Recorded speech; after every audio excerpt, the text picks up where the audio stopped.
O podcast que você ouve agora é uma produção da Central 3. Bem-vindo, bem-vinda, amigo e amiga do podcast Meio Campo. Eu me chamo Leandro Amin, estou ao lado de Bruno Bonsante, Felipe Lobo, Leandro Stein, hoje sem Matias Pinto. Estou inaugurando uma configuração aqui, Bruno Bonsante, que contém uma cadeira que gira. É uma cadeira, essas cadeiras altas, né, de boteco, assim. Então você vai ver meu corpo aqui, ó. Que não tem como falar ao vivo aqui e não mexer numa cadeira que mexe, né? Então eu tô todo cheio de bossa. E pelo que você me contou sobre o seu apartamento, se você girar, você consegue tocar todas as paredes, né? Sem sair do lugar. Consigo. Se eu receber uma visita aqui, eu tomo multa porque vai dormir com o pé para fora na janela. Mentira, não é tão pequeno assim um apartamento. Tô de casa nova, para quem tá vendo ao vivo aí, tem o fundo da minha casa, né? Que também pode ser conhecido como a casa toda. Você tem acesso hoje a totalidade de minha casa. Falo diretamente de Brasília, Bruno Bonsante de São Paulo, Felipe Lobo de Limeira e Leandro Stein do Vale do Paraíba. Paulo Soares faleceu nesse dia 29 de setembro em São Paulo, mas falou e chegou em todo o Brasil e até um pouco mais, com muita competência, né? Acho que todo mundo aqui, todos nós aqui, em algum momento já apresentamos esse podcast ou outras coisas, e a gente sabe como é quando a gente vai apresentar, a gente dá aquela lida no roteiro, a gente pensa no que vai falar no começo do programa, pensa no primeiro ataque, na maneira de organizar para fazer tudo caber. Quantas vezes a gente já conversou aqui sobre os temas caberem nos primeiros 15 minutos, 20 minutos, para todo mundo falar no comecinho. O relato de quem trabalhou com o Paulo Soares, o amigão, é de que ele era profundamente controlador com essas coisas, desde o tempo do rádio. Era um cara que fazia questão absoluta de saber quanto tempo ia durar cada entrada, cada entrevista, cada passagem, cada intervalo. Fazia questão de ter tudo isso dominado, porque quando a gente tem as coisas que realmente importam dominadas, a gente se sente à vontade para relaxar um pouco, né? Muita da insegurança que a gente tem da vida, muito dos medos que a gente tem na vida, derivam de incertezas, de desconhecimento, de insegurança, né? A gente não sabe o que está acontecendo, a gente tem medo, e aí o medo gera na gente alguns sentimentos. Você tem o seu ofício completamente dominado, nossa, dá até para você ter uma crise de riso com um jogador chamado Milton Caralho.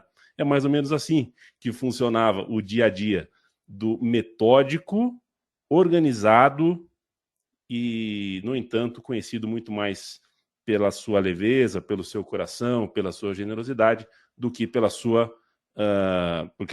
seus atributos profissionais. Que todo mundo faz questão de dizer, mas deve ser bom quando você falta às pessoas, quando você falta ao mundo, o dia que você vai embora, as pessoas terem como primeiro reflexo. Eu não quero, por exemplo, o dia que eu morrer, eu não quero que as pessoas falem, morreu o Leandro, ele era um bom jornalista. A gente quer que as pessoas falem, morreu fulano, ele era uma boa pessoa. E o Paulo Soares, olha, esse era uma unanimidade. Quem viveu com ele diz, ótima pessoa, boa pessoa, grande coração, generoso, bom de trabalhar, bom de conviver. Muito cedo, morreu muito jovem, sofreu no momento final, lutou muito para continuar aqui entre nós. E agora a gente aplaude, lembra, e quando der aquele momento de ócio e a gente tiver meio borocochô, é só jogar amigão no YouTube que a gente vai dar risada. E chorar de rir, inclusive. Tudo bem, Felipe Lobo? Salve, salve a mim, bom você está em todos os nossos amigos, amigas, e é uma voz que ecoará para sempre, né? Acho que esse é o grande mérito das pessoas que conseguem transcender a própria profissão. Como você falou, acho que é legal ser reconhecido pela sua profissão, mas acho que é mais importante ainda você ser reconhecido por quem você é, né? E quem você é fora da sua profissão também. E ele conseguiu, pelo que ele faz, né? E por quem ele se eternizar como jornalista, como narrador, mas principalmente como pessoa, para as pessoas com quem ele conviveu, principalmente, que podem relatar muitas coisas boas. E para a gente que criou essa identificação, uma das coisas que mais me marca em relação ao amigão é que ele conseguia ter bom humor sem abrir mão do jornalismo. não precisava viver de piada. Ele não era um humorista, ele era um jornalista. Muito preocupado com a notícia, muito preocupado com o conteúdo, mas com bom humor. E aí eu acho que numa era que a gente vive de um jornalismo muito engraçadinho, né? E que às vezes parece que o humor é mais importante do que o conteúdo. E nenhum problema em o humor ser o principal. O problema é o humor ser o principal num veículo ou num lugar jornalístico, que aí acho que fica um pouco deslocado, né? E ele conseguia equilibrar muito bem isso e trazer bom humor, leveza. Eu vi muitos relatos, inclusive no nosso grupo de membros, de pessoal falando que voltava da faculdade e assistia. E eu era uma dessas pessoas também. Eu, estudando à noite, voltava tarde, né, para casa. Eu nunca fui de dormir tarde, mas na época de faculdade era inevitável, né? Porque eu saía muito tarde e eu morava muito longe da faculdade, voltava de ônibus, né? Então demorava e acabava aproveitando ali. Normalmente nem pegava do começo o programa, que começava às 11 da noite, né? O Sport Morava Center. na São Florencio, não? Morava na São Florencio e vinha... Eu saía da Zona Oeste, lá na USP, e tinha que atravessar, né? Pra quem não conhece São Paulo, a USP é bem no limite da Zona Oeste, né? Quase Osasco já, ali, quase... E eu moro na Zona Leste, não é no limite da Zona Leste, muito pelo contrário, tá mais no meio da Zona Leste, assim. Mas era uma travessia longa, especialmente porque na época não tinha metrô, né? Porque o metrô só foi chegar quando eu acho que eu tava no último ano da faculdade. Eu e o Stein somos contemporâneos, a gente viveu a mesma época de faculdade. Assim, a promessa do metrô, de quando eu fiz o vestibular, era que seria logo que eu entrasse, só que não se concretizou, né? Acho que o metrô só inaugurou em 2013, por aí. Não reclama, hein? Então eu não aproveitei muito o metrô, peguei muito ônibus 11 da noite na USP para voltar para casa. Eu falei da rua que o Felipe Lobo morou, porque para quem não sabe, antes da gente se conhecer, da gente se tornar amigo, a gente morava na mesma rua e em prédios vizinhos. Vizinho mesmo, assim, de muro. O muro do meu prédio dividia com o prédio dele. E a gente não se conheceu na época, né? A gente não estudou na mesma escola. E somos da mesma idade, né? Inclusive, eu era do Residencial Solar, Felipe Lobo era a gente conhecia como prédios coloridos, porque cada prédio era pintado de uma cor, e é muito longe da USP, você realmente cortou um dobrado para conseguir esse diploma. Muito longe, muito longe. Especificamente a Rua São Florencio é muito longe da USP. É bem longe. Caramba! Bons tempos. Eu assisti o Antério e o Amigão na casa do meu amigo, irmão, que fez aniversário, inclusive no último dia 26, o Gabi Brito, jornalista, a quem tenho como irmão, porque é meu amigo realmente desde do que eu me lembro da vida de infância. Eu não tinha TV a cabo, ele tinha, e eu dormia na sala, muitas vezes na casa dele, e o Antério e o Amigão terminava e começava de novo, né? Era um programa que terminava e começava nas madrugadas de sábado. E eu assistia 3 vezes o mesmo telejornal, e passava tranquilo, passava rápido. Leandro Stein, um abraço para você. Daqui a pouco a gente vai falar dos jogos do Campeonato Inglês. O Bruno Bonsante vai começar falando de Campeonato Inglês com a gente, mas eu queria saber uma coisa, né? Como é que deve ser a vida em um país onde simplesmente não existe diálogo, não tem debate sobre gramado ruim, né? O inglês, ele já esqueceu, já não faz mais parte da cabeça dele o que é discutir gramado, entre outras coisas, né? Porque acaba de me perguntar aqui o Murilo Otávio o que a gente acha da participação incipiente do Estevão na Premier League. Eu acho que é muito cedo para falar, né, Murilo? Começou agora, demora, vai passar o seu tempo, mas é verdade que a minutagem é difícil, porque a concorrência é muito grande e tudo mais. Agora, não sei se é a minha TV que é boa, mas tá bonito, né? O Campeonato Inglês tá numa estética esse ano, mas tá... O jogo do Crystal Palace com o Liverpool, nem olhei pro jogo, eu só olhei aquele gramado verdinho, tá lindo demais. Tudo bem? Tudo bom. E assim, convenhamos que para um país como o Brasil, que tem tantos e tantos problemas com gramado, discussões, enfim, maus cuidados, né? Os gramados do Brasil tantas vezes são mal cuidados. E na Inglaterra, com aquele clima maravilhoso, né? Tudo bem que agora a gente está ali saindo, né, do verão, o início do outono, então tá tudo certinho nos gramados, mas qualidade, assim, para oferecer o melhor para os jogadores e tecnologia também, né, não é só uma questão, enfim, climática, os caras investem para ter um gramado tão bem cuidado, né, acho que o melhor exemplo disso para quem vê a série, né, o Welcome to Wrexham, que eles têm a discussão sobre investimento no gramado, e é um dinheiro absurdo para um time que está ali na quinta, na quarta divisão, para trocar o gramado e para manter um gramado de real qualidade, né? Então tem essa preocupação com aquilo que eles entregam. Obviamente a Premier League ganha muito dinheiro, então tem bala na agulha para gastar com isso, mas resulta, né, na qualidade do jogo, enfim, na maneira como a bola rola e se preserva isso, né? Eles não têm algumas discussõezinhas tacanhas sobre lesão, sobre, enfim, sobre gramado sintético, e que a gente vê tantas e tantas vezes aqui no Brasil. Quero mandar um abraço para o Pedro dos Santos, Felipe Alves, Getro, o Breno Giroto, lembra aqui que a família do Amigão seja confortada. A família do Amigão certamente vai ter, evidentemente, o luto bate diferente para cada um, para cada família, mas é também um período de descanso, porque foi uma luta longa, né?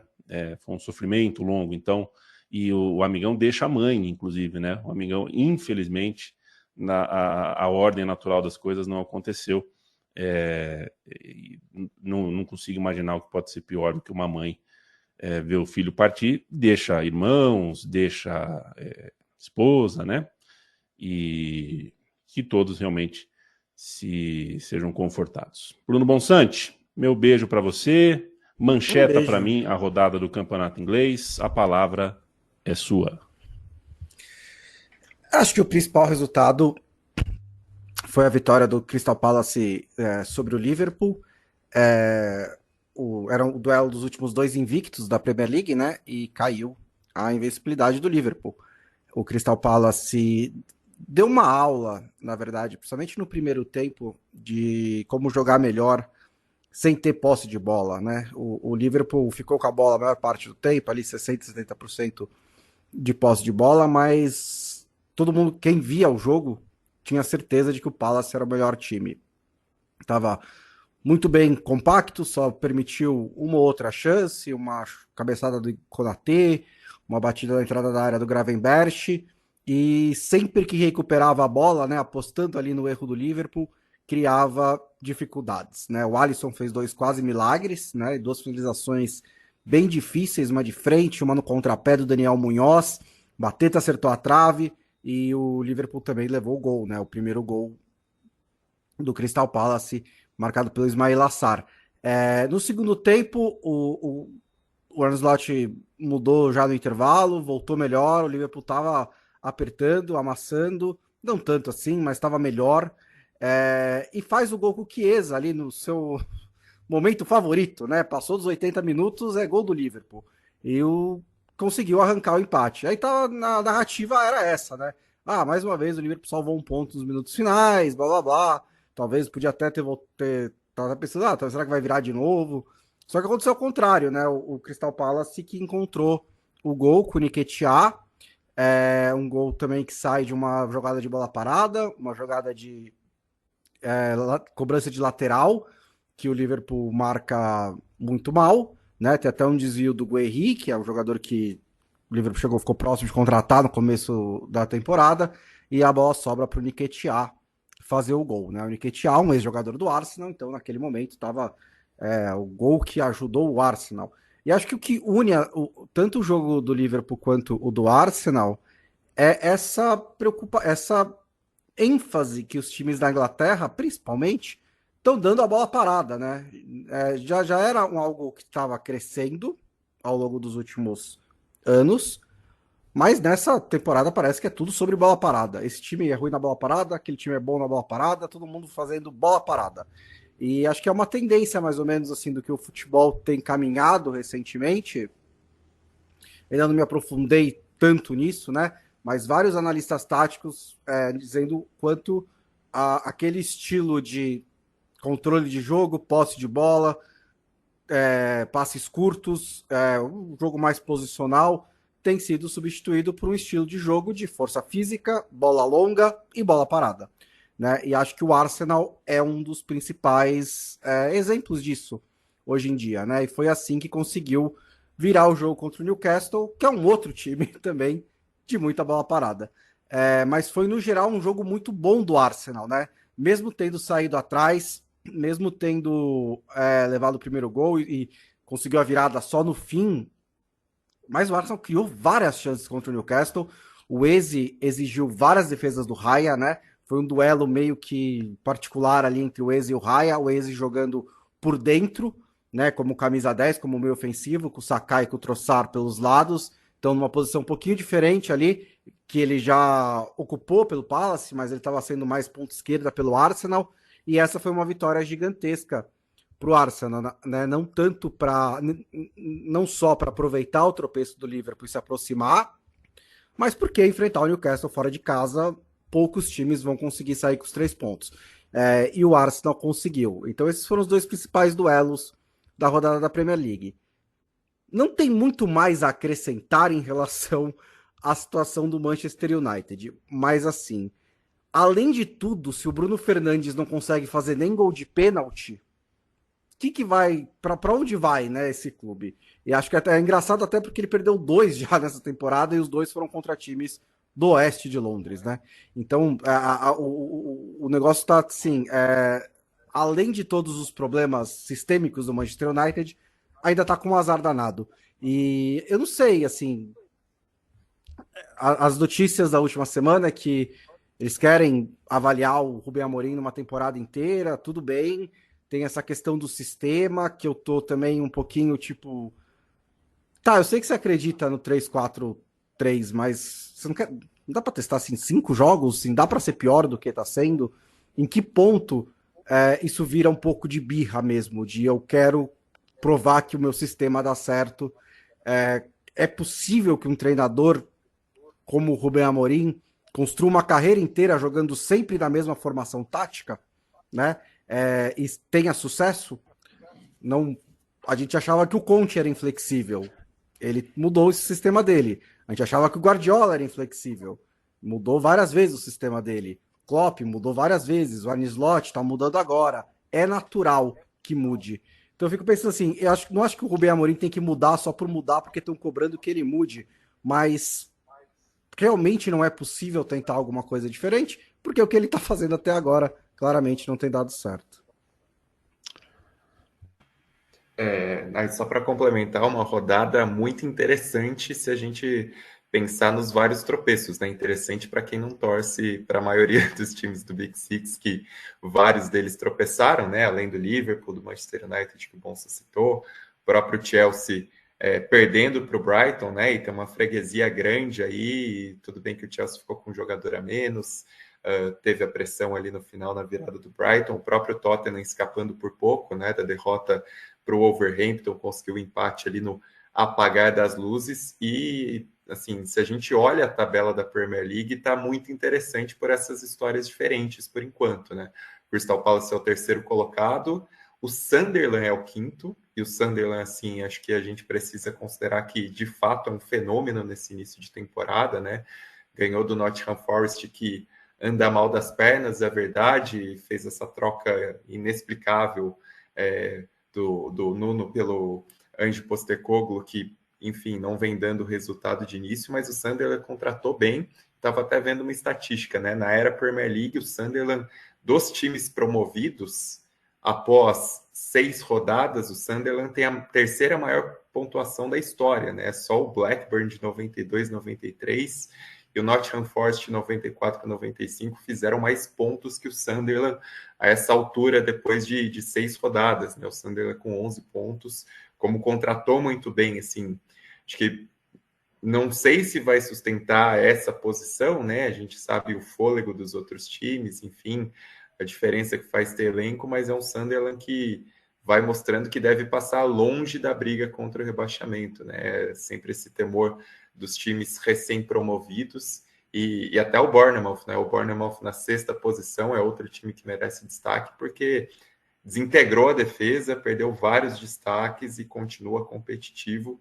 E outro personagem que merece menção nessa rodada é o Igor Thiago, né, que infernizou a vida do Manchester United, foi o carrasco do Manchester United no ataque do Brentford, é um centroavante muito bom, assim, tem uma trajetória um tanto quanto atípica, né, ele sai jovem do Cruzeiro, aí vai muito bem no Ludogorets, depois também vira ídolo no Clube Bruges e teve problemas de lesão no Brentford, né, teve essas dificuldades para se afirmar e o Brentford perde referências na linha de frente, né? Então você ter o Igor Thiago agora aparecendo e despontando é muito interessante, ainda mais pensando, sim, obviamente tá cedo para a gente falar, mas a visibilidade da Premier League a gente sabe como causa impacto, mas assim, é um candidato até para a seleção brasileira, né? Se a gente pensar outros centroavantes que vêm aparecendo na Premier League, né? Vem se dando bem,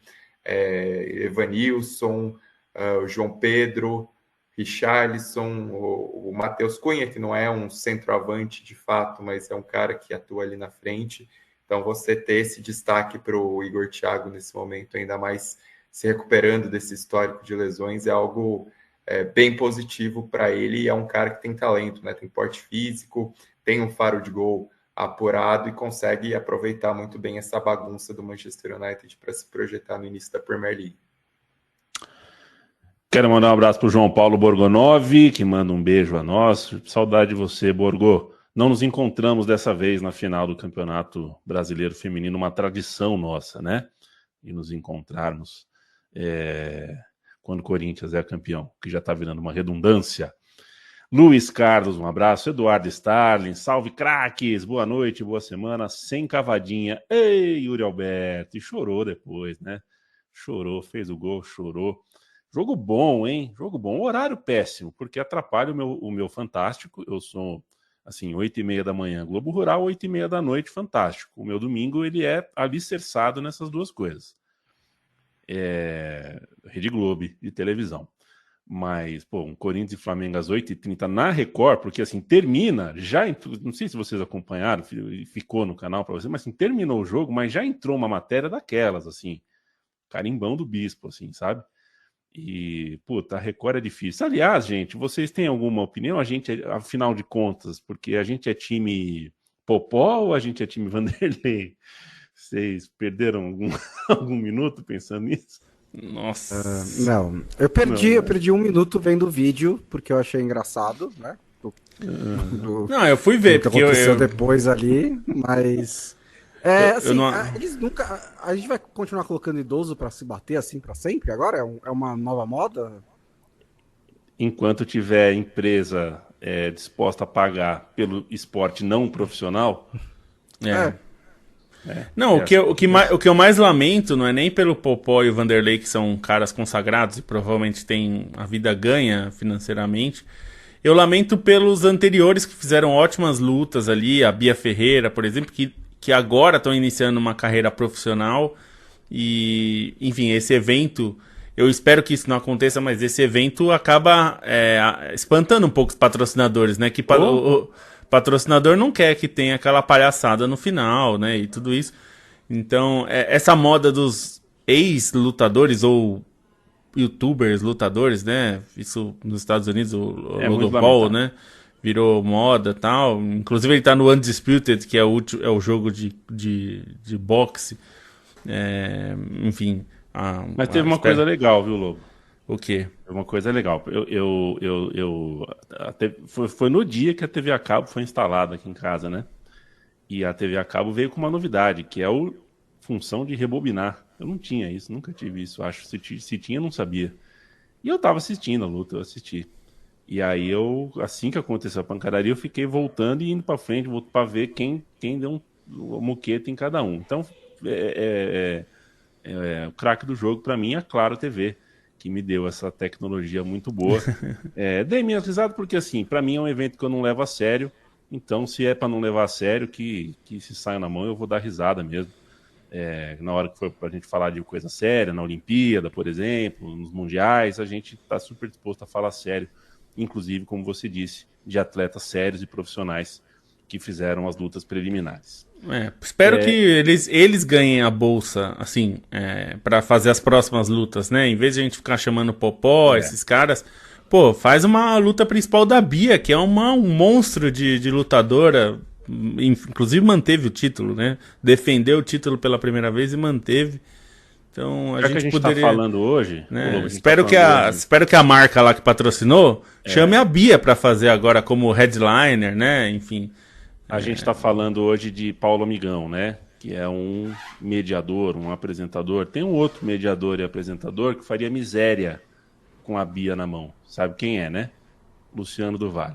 Nossa Esse é um Senhora. cara que olharia para a Bia, olharia para a cervejaria e falaria, cara, dá para a gente fazer com que a Bia lute uma luta para valer e passe na Globo, no horário nobre, e ela seja conhecida pelo Brasil inteiro? Dá sim. Inclusive teve um lutador, eu esqueci o nome teve um lutador, o brasileiro também, que também Robson Conceição enfrentou Yamaguchi, né, Falcão, e ganhou também. Leandro Stein,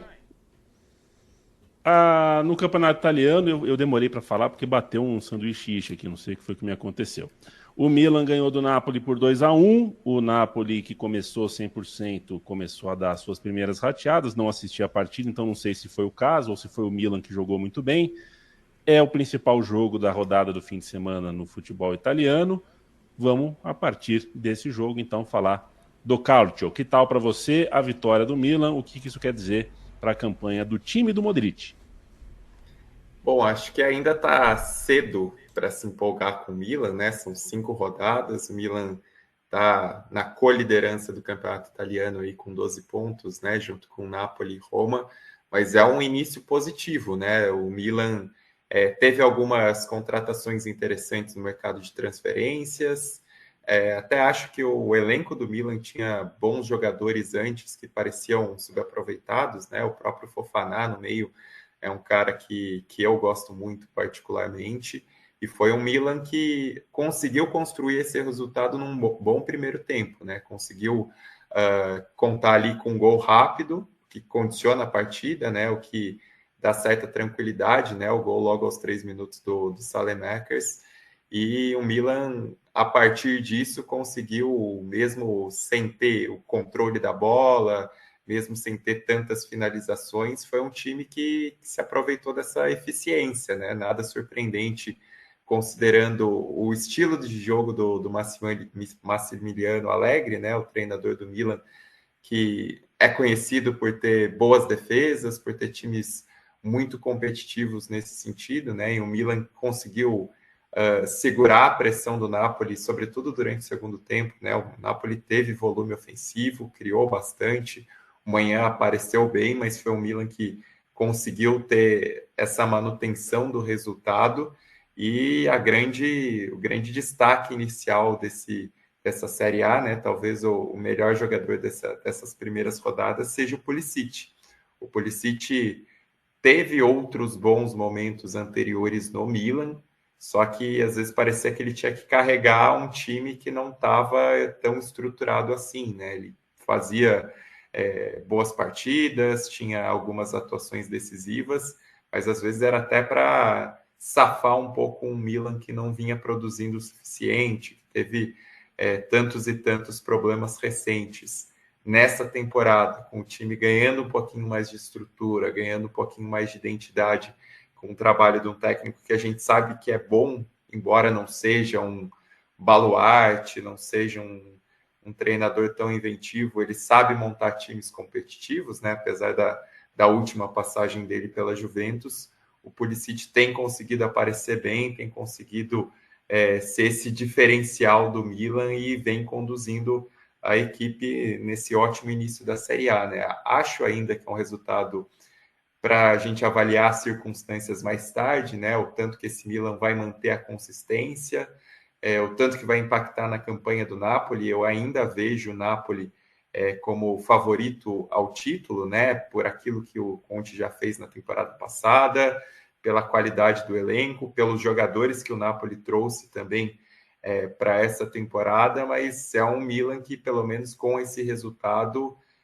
se coloca como uma ameaça, né? E por enquanto, assim, o que a gente tem visto, a Roma também tem sido um time muito competitivo com o Gasperini, né? Não tem sido necessariamente um time brilhante, mas vem conquistando os resultados, né? Nessa rodada ganhou por 2-0 do Verona, embora também seja um resultado que não foi tão confortável assim para Roma. O Svilla chegou a fazer milagre, o Verona perdeu grandes chances, a Juventus tropeçou de novo, né? A Juventus teve outro empate, dessa vez contra a Atalanta, um resultado um pouquinho mais compreensível por conta da reconstrução da Atalanta, e a Inter está tentando tirar a diferença, né? Está tentando buscar a diferença em relação às derrotas que teve no início da campanha, até ganhou do Cagliari com boa aparição, né, dos homens de frente ali, mas é um campeonato italiano que, por enquanto,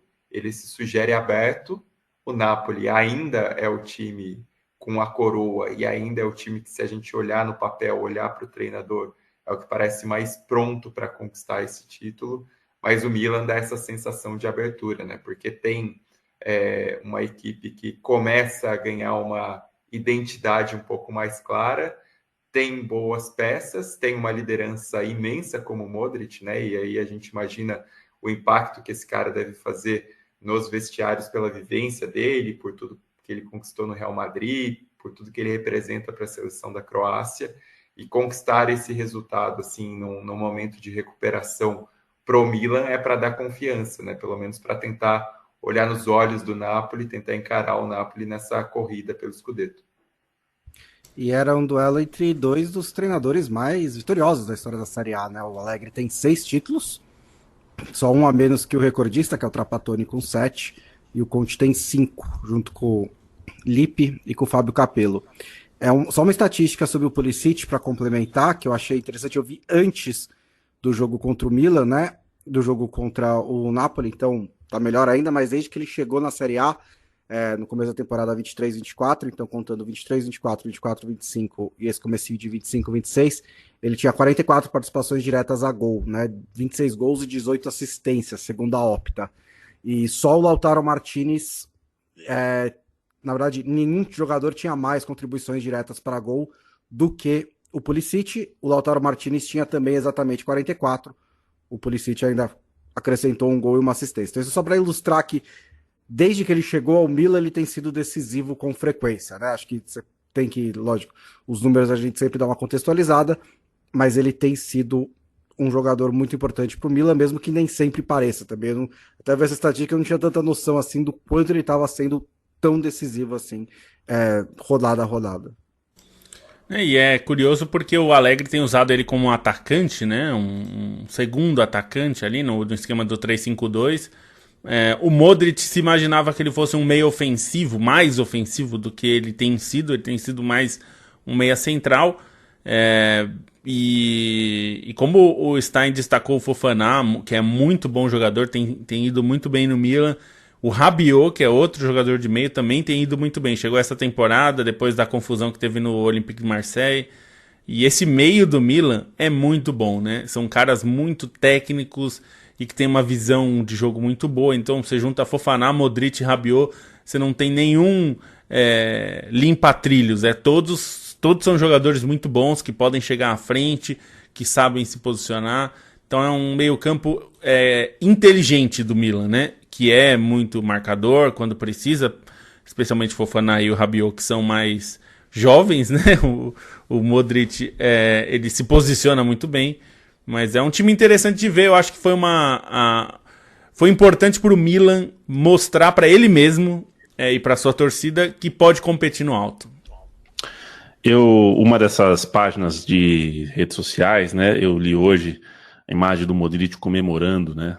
Depois do apito final, ele ajoelhando, comemorando com os punhos cerrados. Fala, pô, um jogador que ganhou tanta coisa na vida, festejando assim. Aí é a mistura da causa com a consequência, né? Eu acho que o raciocínio não é assim, um jogador que ganhou tanto, comemorando assim nessa fase da vida, uma quinta rodada, não. Ele comemora assim porque é esse jogador, ou ele é esse jogador porque comemora assim? Ele é esse jogador. Né? Ele comemora assim porque é esse jogador, ele conquistou tudo que conquistou porque ele é assim. não tem nada a ver com a idade, com o momento da carreira, com o momento do campeonato. Ele é um jogador que vive o futebol, como dizem os argentinos, a full. E o Murilo Otávio escreve aqui, diga lá, Lobo. Não, eu tava falando do Modric e eu fiquei muito com 2022 na cabeça, que parecia uma despedida do Modric, né, das Copas do Mundo. Muito provavelmente ele vai chegar em 2026 como líder, capitão da Croácia. E o Neymar a gente não sabe se chega, né? E é mais jovem. E não é pra desmerecer o Neymar, porque o Neymar é um craque. Mas é uma pena, né? Que ele pareça não ter isso que você falou, né? Comemorar o da 5ª rodada, uma vitória. Ele tá jogando no Milan, o Modric, com 40 anos. Né? Assim, eu acho que o Neymar teria a bola pra ser o craque de qualquer time italiano. Mas ele precisaria ter feito um pouco mais aí de cuidado e tudo mais, né? A cada semana que passa, a gente acredita mais na hipótese de uma Copa do Mundo sem o Neymar. Porque ainda que o técnico diga, eu só preciso do mínimo, o mínimo precisa ser entregue. E até o momento a gente está começando a crescer a desconfiança que nem o mínimo vai ser entregue por parte da empresa Neymar. O Murilo Otávio lembra aqui que o De Bruyne foi um pouco mimado, reclamou na hora de sair e tal. Mas, Murilo, para mim isso é uma boa notícia, tá? O Napoli meio que funciona assim, o Conte funciona assim. Se o De Bruyne está reclamando, vai bater boca com o Conte, significa que ele está entendendo onde ele está. Não pensa que vai funcionar as mil maravilhas, um craque com o Conte um ano inteiro, num ano 2, que é um ano de confirmação no Napoli. E o primeiro ano do Conte é difícil, o segundo ano é quase insuportável, né, Bons? E o De Bruyne, assim, são dois caras muito grandes, né? Assim, é uma briga que vai se... Não uma briga, né? Não sei se vai chegar a ser uma briga, uma discussão, um conflito, mas assim, são duas personalidades muito fortes, né? E o Conte tem substituído o De Bruyne com frequência, né? Inclusive, acho que o contexto legal de dar é que no jogo da Champions contra o City no Etihad, né, que era o retorno do De Bruyne e tal, quando o jogador do Napoli foi expulso, o De Bruyne foi substituído, né, para recompor o time do Napoli. Então, assim, né, talvez ali já tenha ficado um pouquinho tipo, e aí de novo num jogo adverso e tal. Mas assim, é só que são duas personalidades fortes, né? O De Bruyne também tem a sua. Então, ele também são dois vencedores, então acho que é perfeitamente possível que eles se ajeitem, se arrumem e tal. Mas vai ser interessante, realmente, de acompanhar como é que vai ser isso daí. O começo do De Bruyne com bola no Napoli é bastante positivo. Leandro Stein, meu bruxo, meu xará, como é que pode o Real Madrid tomar 5 gols em uma mesma partida e um clássico contra o seu rival de cidade, e a gente não está falando de um Atlético de Madrid Prime, que começou voando em tempos de exceção. Pelo contrário, é um Atlético de Madrid que começou a temporada normal, temporadinha mediana, para não dizer medíocre.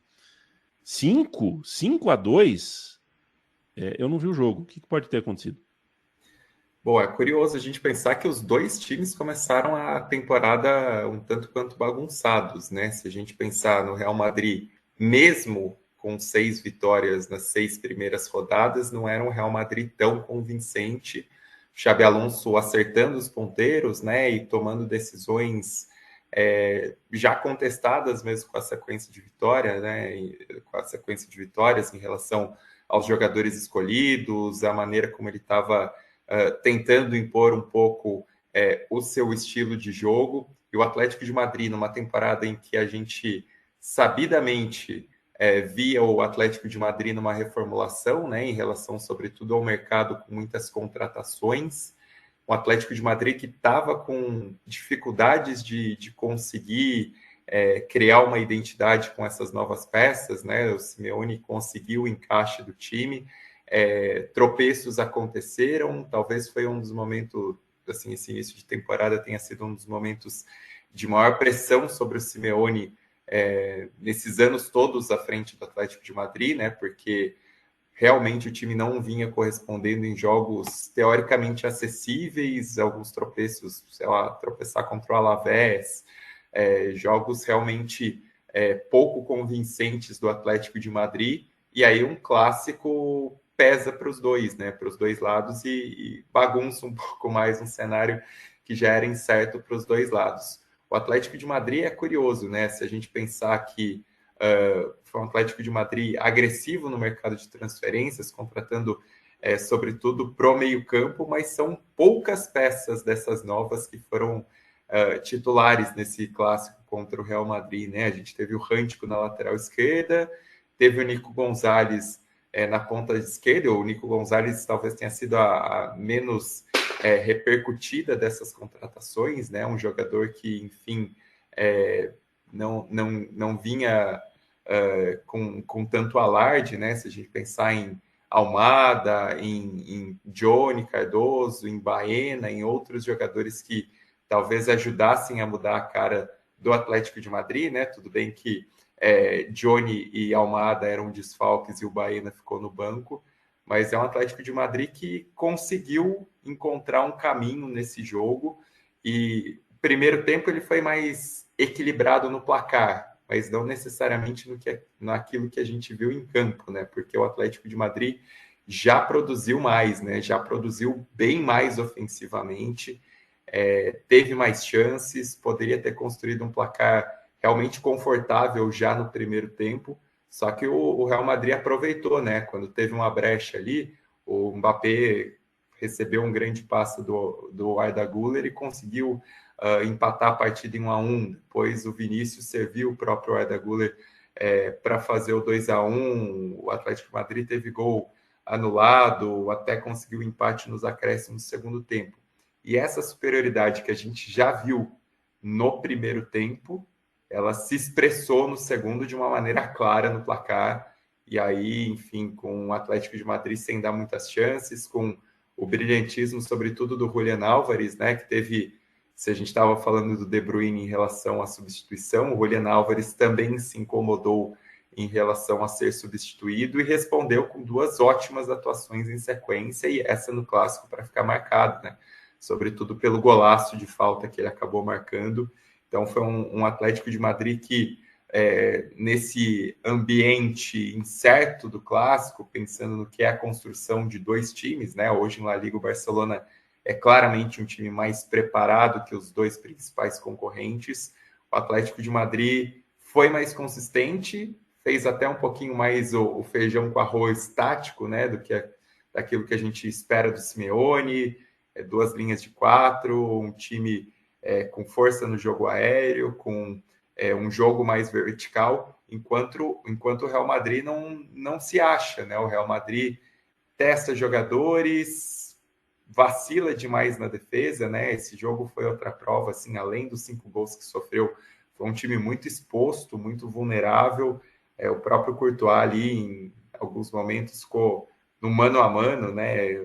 Situações bastante difíceis, enquanto você também não vê tanto uma identidade ofensiva para esse Real Madrid, né? Com os testes que o Xabi Alonso vem fazendo, sem definir um padrão tão claro. Acho que até assim, essa sequência muito boa de temporada do Real Madrid, ela acabou caindo muito na conta do Mbappé, né? Que faz um início de temporada fantástico e nesse jogo até tentou reavivar o Real Madrid. Dessa vez não foi possível, porque a maneira como o Real Madrid está fragilizado ainda, tentando encontrar essa estrutura de jogo, né? Essa ideia de jogo, esse padrão com o Xabi Alonso, ela ficou muito exposta nesse clássico com o Atlético de Madrid, que foi implacável para conseguir se reerguer, quem sabe, para a sequência da temporada. E o Julián Álvares, que contratação boa, né? Não dessa temporada, mas no fim ele tem mostrado, desde a temporada passada, ser um jogador bem importante, né? E ele é um cara que acho que tem bastante a cara do Atlético de Madrid também. Acho que se adaptou bem a ser um jogador de Simeone, né? Que não é uma tarefa fácil.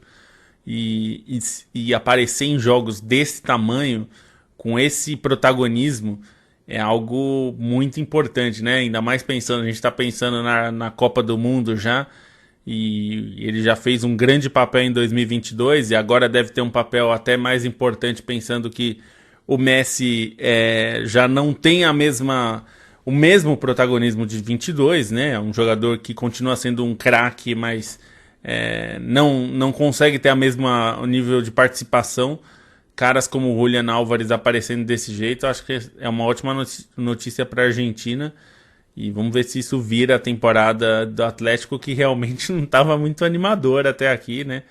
E agora deixa essas dúvidas para o Xabi Alonso, que é curioso, né? A gente falou muito do PSG e tal, e o PSG brilhando sem o Mbappé.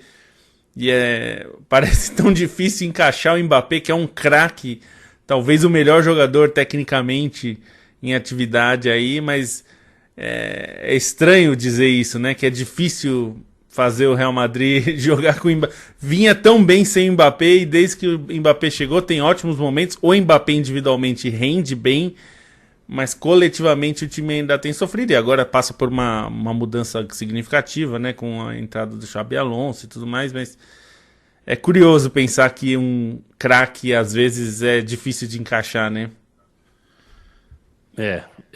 O meu primo lá de São José dos Campos, o Lobo, o Jabá, ele é caixa do banco, né? Caixa do Banco do Brasil há mais de 20 anos. Mais de 20 anos. E ele conta que tem um senhor que sempre vai lá, não sei se toda semana ou toda quinzena, ele é dono de um negócio, ele vai lá para fazer as coisas ao vivo, né? Não usa aplicativo. E que ele tem a mania de toda semana ir lá e ele faz uma reclamação. Tem que botar o Ferreirinha. Ele é São Paulino, né, o senhor? E o senhor acha que o Ferreirinha tem que participar do time porque ele acha que o time do São Paulo funciona com o Ferreirinha. Eu fico pensando no torcedor do Real Madrid, o que será que está pensando, quem tem que botar? Porque, assim, o problema do Real Madrid nunca vai ser de potenciais soluções, né? Solução é o que não falta naquele elenco. A questão é que geralmente o problema é o oposto, né? É soluções demais, né? Era isso que eu ia dizer. Muitas vezes você tem tantas soluções que você não consegue testar o suficiente as soluções para que elas se tornem as soluções que você gostaria que elas fossem. Fabito Moeno manda um abraço, ele fala 100, eu acho que ele está se referindo à narração do amigão do Gol 100 do Rogério Ceni, uma das narrações icônicas. Ele narrou em rádio, narrou em TV, né? Para quem lembra mais dele como apresentador, ele também foi um senhor narrador de jogo de futebol. Murilo manda um abraço, Cauê Nunes e o grande Espreme Laranja, que qualquer dia vai ficar puto aqui com a gente, porque a gente nunca fala do campeonato holandês direito. E ele fala aqui sobre a Premier League, né, sobre o slot time. O Bonsa falou sobre isso no começo da edição, mas teve, né? Só não teve a vitória. E não foi tão aos 90 minutos, mas até que teve um slot timezinho ali com o Chiesa. Senhores, reta final, a gente daqui a pouco vai se despedir para voltar só na sexta-feira, mas a gente tem um campeonato alemão para falar sobre. O Bayern de Munique goleou mais um. Tá com cara que vai ser enjoado. Esse ano tá com cara que vai ser enjoado. Que tal para vocês mais uma rodada do futebol alemão, que também teve Mainz 0, Borussia Dortmund 2, Wolfsburg 0, 1 Leipzig. O Leverkusen ganhou fora de casa, parece que está voltando a achar a veia, né? O caminho da vitória. E um jogo maluco, Frankfurt 6, Mönchengladbach 4, loucura total numa noite infeliz do brasileiro Cauã Santos. Bundesliga para vocês. Bom, só assim, para esse 6-4, para os ouvintes que não estão muito acostumados a vasculhar resultados antigos, né, sobretudo na Bundesliga, eu convido vocês para procurarem assim uma rodada aleatória do campeonato alemão nos anos 70, que muito provavelmente vai ter assim um 6-4 aqui, um 7-5 acolá, um 7-3. Seu campeonato alemão tem um histórico assim muito louco nos anos 70, sobretudo, né, que era um período considerado o período mais técnico do campeonato alemão, e não só por conta do Bayern de Munique, né? O Borussia Mönchengladbach também tinha um time muito forte, o próprio Frankfurt, enfim, eram vários times fortes, mas aconteciam zebras direto, assim, o próprio Bayern de Munique tinha umas derrotas, às vezes, inexplicáveis para, sei lá, Kickers Offenbach, assim, uns times pequenos, e esse 6-4, quando eu vi, assim, me deu um cheiro dessa Bundesliga antiga, e um jogo que primeiro mostrou a força do Frankfurt, né, porque o Frankfurt conseguiu fazer 6-0 até o início do segundo tempo, né, assim, 5 gols no primeiro tempo, e aí o sexto logo no comecinho do segundo tempo, o time muito forte nas bolas paradas, é um Frankfurt que fez boas contratações e tem jogadores jovens também que estão crescendo, então é uma equipe que a gente já falou outras vezes, enquanto o Gladbach é uma... está numa temporada difícil, né? Já demitiu o treinador, não com a velocidade em que o Leverkusen trocou o seu técnico, mas o Gerardo Seoane, que inclusive passou pelo Leverkusen antes do Xabi Alonso, também foi demitido. É um começo de temporada bastante atribulado do Gladbach e conseguiu 4 gols no final, né? 4 gols ali depois dos 27 do segundo tempo para pelo menos diminuir essa pancada diante da própria torcida, né, dentro de casa. E aí fica um pouquinho de lamento pelo Cauã Santos, que é um goleiro muito promissor, chegou a ter ótimas partidas pelo Frankfurt na temporada passada, né, até a saída do Trapp para o Paris FC, ela tinha um pouco desse resguardo com o Cauã, que se mostrava um goleiro bastante promissor, mas dessa vez ele acabou falhando um pouquinho, sobretudo nas bolas aéreas, né? Teve alguns lances em que ele titubeou ali na hora de sair, não foi tão bem e permitiu esse placar maluco, embora assim, a situação seja totalmente oposta, né? O Gladbach tomou o 6-4, é o lanterna do campeonato, e o Frankfurt está ali na briga, já tinha perdido de 4-3 na rodada passada para o Union Berlin, que também foi um jogo bastante movimentado, e dessa vez, pelo menos, chega aos 9 pontos, está na 4ª posição. Bayern de Munique na liderança sem grandes surpresas, né? Um jogo esperado que o Bayern tivesse uma vitória confortável contra o Werder Bremen, e aí o destaque acabou sendo o Harry Kane, que chegou aos 100 gols pelo clube, né? E acabou se tornando, nas grandes ligas nesse século, o jogador que chegou mais rápido a 100 gols. É uma marca que mostra a efetividade do Harry Kane, né? Eu fiquei até pensando assim, como o Bayern de Munique tinha o Lewandowski, que era um cara que funcionava muito para a equipe, mas marcava muitos gols, e o Harry Kane talvez ele consiga estar um passo à frente ainda do que o Lewandowski fazia no Bayern de Munique, que era fantástico, mas assim, o que o Harry Kane consegue entregar em termos de criação, de abertura de espaço e também de aparecer ali na hora para resolver as partidas é uma enormidade, né? Obviamente falta um pouco da estatura do Lewandowski em termos de assiduidade dos gols, em termos de do tanto de temporada que o Lewandowski se manteve em alta no Bayern de Munique, da temporada da Tríplice Coroa, né, e a conquista da Champions que acabou consagrando o Lewandowski.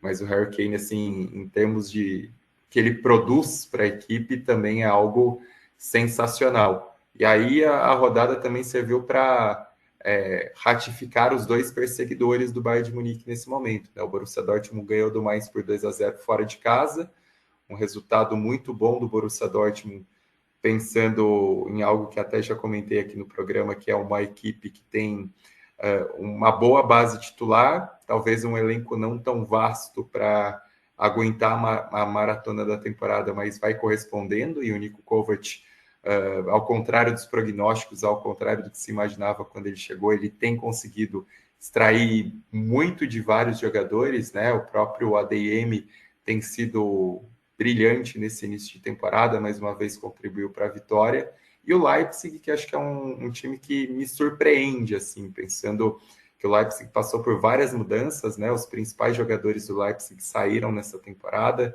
no setor ofensivo, né? Xavi Simons, Chesco, Openda, foram várias contratações não necessariamente badaladas, e acho que o melhor exemplo é o Rômulo, né? O centroavante que surgiu no Atlético Paranaense, estava num bom momento numa equipe secundária do campeonato turco e chegou bem no Leipzig, tem contribuído, e a equipe, depois de estrear com uma pancada do Bayern de Munique, né, uma vitória por 6-0 do Bayern de Munique na abertura da Bundesliga. São 4 vitórias consecutivas, e essa vitória contra o Wolfsburg é contra um adversário de relativo peso, né? Considerando até as outras partidas que o Leipzig venceu nas rodadas anteriores, acho que tem um pezinho também você conseguir bater o Wolfsburg fora de casa da maneira como foi, 1-0 magro, mas que dá o tom dessa consistência que o time tem conseguido nesse início de temporada, depois de uma grande decepção, né? Porque o Leipzig, pela primeira vez desde que chegou à Bundesliga, acabou ficando de fora das Copas Europeias, então vai sendo uma notícia positiva desse início de campeonato. Senhoras e senhores do meio-campo, passamos por Inglaterra, Itália, Espanha e Alemanha. E também pelo coração de Paulo Soares, que deixará saudade. A gente não gosta muito, acho que poucos jornalistas gostam de falar sobre jornalistas, e é meio inevitável, né? A gente chega num podcast, num videocast, né? Quando o jornalista é entrevistado, muitas vezes ele tem que dar opinião sobre outros jornalistas. Qual é teu preferido? Você gosta desse modelo? Você gosta da Cazé? Cara, a gente não deveria ser assunto, mas a gente tem, evidentemente, as nossas referências, os nossos ídolos, as nossas bússolas, as nossas companhias de longuíssimo prazo. E o Paulo Soares, Nossa Senhora, né? Esse episódio fica para ele. Um beijo para Felipe Lobo. Um beijo só para dizer que a EA foi vendida, a EA Sports, dona do EFC, foi vendida para a Arábia Saudita, para o PIF, né? Um consórcio que tem o PIF como principal nome ali. Então a Arábia Saudita agora, além de dona dos times, dos 4 grandes times da liga local, dona do Newcastle, muito influente na FIFA, e agora dona de algumas das maiores franquias dos games também. O EAFC, o Madden, que é o jogo de esporte mais vendido na América do Norte, além de outras franquias de esporte, de golfe, de hóquei, e outras IPs, né, que a gente chama das propriedades intelectuais. Ela também já era dona da SNK, e quando teve agora o Fatal Fury City of the Wolves, a gente viu o Cristiano Ronaldo aparecer lá. Então, vamos ver o que vai ser disso. Um abraço, até sexta. Beijo, Bonsa. Um beijo. Marquinhos, Fabian Ruiz, Vitinha, João Neves, Desiré Doué, Kvaratskhelia e Dembélé. É a escalação quase inteira do PSG, né, campeão europeu, e também a lista de possíveis desfalques do PSG para enfrentar o Barcelona nessa quarta-feira. O Barcelona já sem Ter Stegen, Juan Garcia, Rafinha, Lamine Yamal voltando de lesão agora, o Gavi passou por cirurgia, né, vai ficar mais alguns meses fora, ele tá com muitos problemas de lesão nesse começo de carreira. Só para dizer que, assim, essa é a consequência real, quando a gente fica reclamando de calendário grande demais, é isso que acontece, né? Chega um jogo como esse Barcelona e PSG e ninguém vai jogar, né? E mesmo quem jogar tá ou voltando de lesão, ou tá baleado, ou tá com algum problema físico. E o irônico é que a UEFA ampliou a Champions League, reformulou a Champions League justamente para ter mais jogos como esse. E aí quando tem um jogo como esse, tá todo mundo quebrado. Então, bom trabalho. E um beijo para você, Leandro Stein. Tchau, tchau.